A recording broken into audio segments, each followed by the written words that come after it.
दोस्तों एक बार की बात है। एक छोटा सा गांव था जिसका नाम रामपुर था। उस गांव के पास में एक घना जंगल था जिसे लोग भूतिया जंगल के नाम से जानते थे।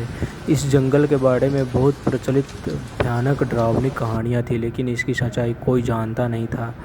उसी गांव में एक किशोर लड़का था जिसका नाम अर्जुन था। वह भूत प्रेत में बहुत दिलचस्पी रखता था।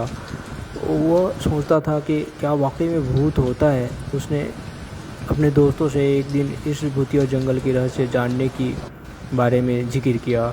उसके दोस्तों ने उसे नहीं जाने की सलाह दी, बहुत मना किया, लेकिन फिर भी उसने एक रात चुपके से जंगल के अंदर चले जाते हैं। और जैसे जंगल के अंदर जाते हैं उसे बहुत अजीबो गरीबों सा साउंड सुनाई देने लगता है, कभी किसी का चलने का, कभी किसी का रोने का। लेकिन जब वो मुड़ कर देखता है तो कोई वहाँ पे नहीं होता है। फिर भी वो साहस करते हुए अंदर जाते जाते रहते हैं। थोड़ी देर पे उसे एक टूटा फूटा मंदिर दिखाई देता है। जैसे वो उस मंदिर के अंदर घुसते हैं उसे लगता है कि यहाँ पे कोई सुराग मिलेगा, और वहाँ पे बहुत सन्नाटा हो जाता है। और एक विचित्र सा चित्र के ऊपर से एक लाइट निकलता है, जो जैसे वो उस लाइट के और चित्र के पास पहुंचते हैं तो वहाँ पे कुछ लिखा रहता है, जैसे कि यू आर ट्रैप, मतलब जो इस चित्र देखेगा वो यहाँ पे फंस जाएगा।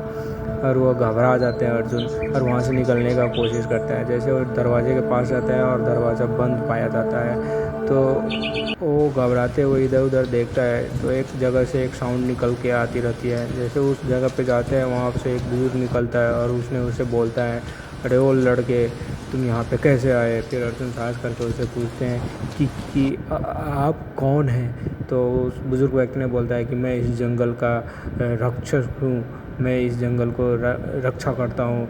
और बोलते हैं कि तब अर्जुन साहस करते उसे पूछते हैं कि मैं बस यहाँ जानने आया था कि इस जंगल को क्या हुआ है।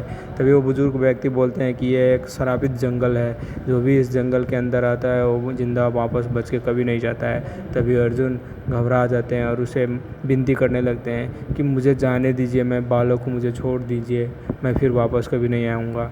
तभी बुजुर्ग व्यक्ति उस पर तरस करके दया करके छोड़ देते हैं और बोलते हैं, ठीक है बच्चे, तुम सच्चाई से सारे बात बोले इसीलिए मैं तुझे जाने देता हूँ, लेकिन आइंदा कभी भी इस जंगल के और इस मंदिर की आग पास आने की कोशिश नहीं करना, वरना इसका अंजाम सिर्फ मौत होगा, मौत।